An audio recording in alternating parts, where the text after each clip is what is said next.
Alright, this is March. This is my favorite restaurant in Houston. Really fancy place, great food.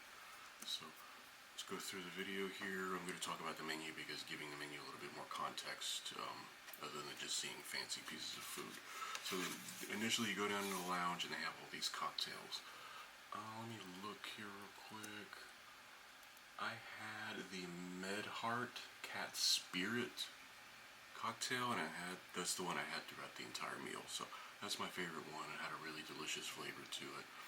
This is the vermouth that they make in house. I'm not a giant on vermouth, and this is a slightly sweet vermouth, which is I like sweet stuff. So this came out really nice. So there it is. Now this is the first piece of food you get in the lounge. This has 4 quadrants. We'll go over them real quick. So this is venison. This is raw venison. Not a gazpacho. Raw venison. I forgot the term for it now. I'm just gonna forget all of the fancy words and like this is raw venison, quince, aioli, juniper, quince. I'm gonna mispronounce everything, so you can just try to figure it out. Here's the menu. Here's what I'm reading off of. So if you want to screenshot that, and you can read them properly yourself.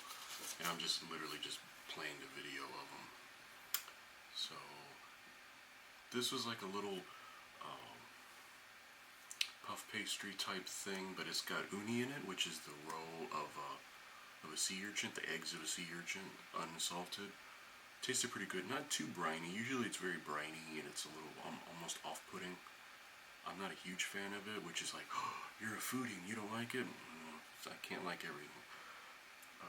This is a croquette of, I forget what was in the center of it. It's been a few weeks, but it's really good. But this is the bikini de jamon serrano.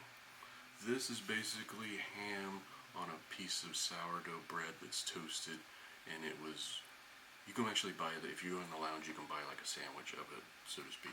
But that was my favorite thing out of all 4 of those things. It was really good. So they give you that, and that's like your appetizer initial thing. So now we're sitting in the big, we're sitting in the dining area, and this is the first thing. This is a Valencia orange, Malrocan, I'm going to mispronounce everything. Malorocan melon tea, golden Austera caviar. The caviar you can't taste as much because of the citrus, but it has a nice texture to it. I think it was really good. It's a nice way to start, kind of like a bright palette thing. Yeah, this is one of my favorite things. This is the Caballero bean, which you see the beans in there. Glazed turnip and black truffle. It's basically like a vegetable type soup, and you take this little bread and you break it into pieces and you break it up, and it has a little bit of truffle, black truffle on top too. You take it and you dip it in the soup that's in there in the bottom.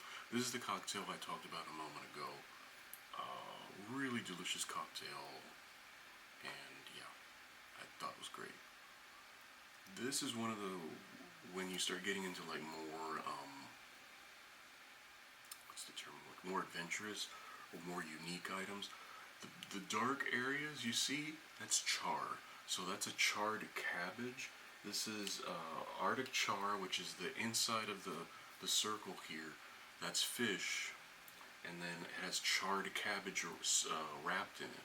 So it's actually charred. It's burned, and it has that charred, charcoaly, carbony flavor.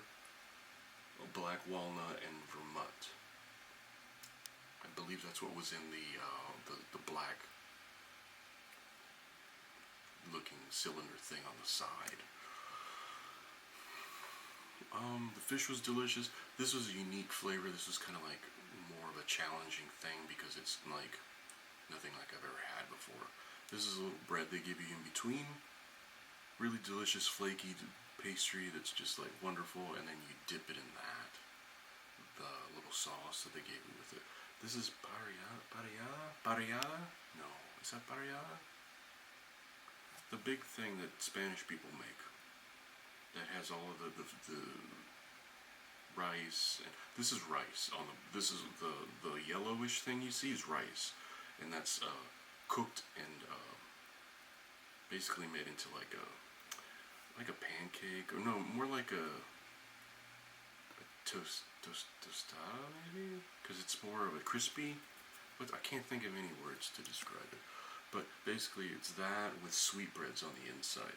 So on underneath this is lamb chorizo, sweetbreads, fava beans, and saffron sucariot. Again, mispronouncing everything. So here I am breaking it up. You break it up.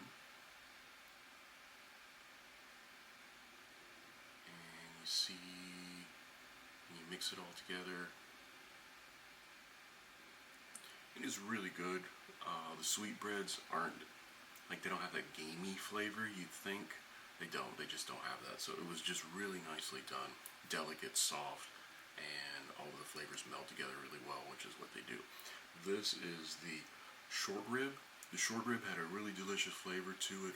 Really tender American Wagyu, I believe. Mushrooms, chestnut, piccata. So also with a black truffle on top. Those two flavors really complement each other. You're like 6 portions in now, so like they're all small, but then you have 6 of them and they're all together. They're all pretty good. So that's this is one of them, probably one of the highlights. This isn't on the menu. No, but I forget exactly what they called this. But it is like a citrus. It has like a cream. That white is a cream on the outside. That little top piece is like a delicate little pastry type crumbly thing. But I just remember it had a delicious citrusy flavor to it, and it was really, really nice. I don't think I have a video of me cutting it because I just was like, ooh, and I just started eating it. Which is, I mean, that's what you're supposed to do, right? So this is the thing, the Torrija, Torrija, Salida dark chocolate, Yemen Kema ice cream, Yama Kema ice cream. So this, move that to the side, and it's like a espresso type flavor for the flake at the top, and then this is like a little cake type thing, and the ice cream was great. They get you your check, and while you're waiting for them to do your check, they bring you pistachio covered in dark chocolate. That's what it looks like on the inside. My wife put it back. She's like, oh, you're filming. Let me put it back. So, I mean, like I said, March, like, it's a fancy place, so they give you the menu. They change the menu every, like twice a year or something like that. So we're lucky enough to go for, I forget when. We went, like, late last year. It might have been for our anniversary. I don't remember. And then they give you the menu. So that's what the menu sat in. And then they give you like little chocolates and stuff, which I've already eaten a while ago. And I'm filming this a couple weeks later because there's been a hurricane and everything's crazy for a few days. So that's March. They are closed. This menu does not exist anymore. It's gone. So they change their menu, like I said, like twice a year, maybe more. And they'll reopen like the end of August, I think, with a brand new menu, and we're planning on going there later in the year. But this place is great. I really enjoyed March. It's my favorite restaurant in Houston, at least, and I try to get there whenever they change the menu when I can. So you're in Houston, go eat at March. It's really great.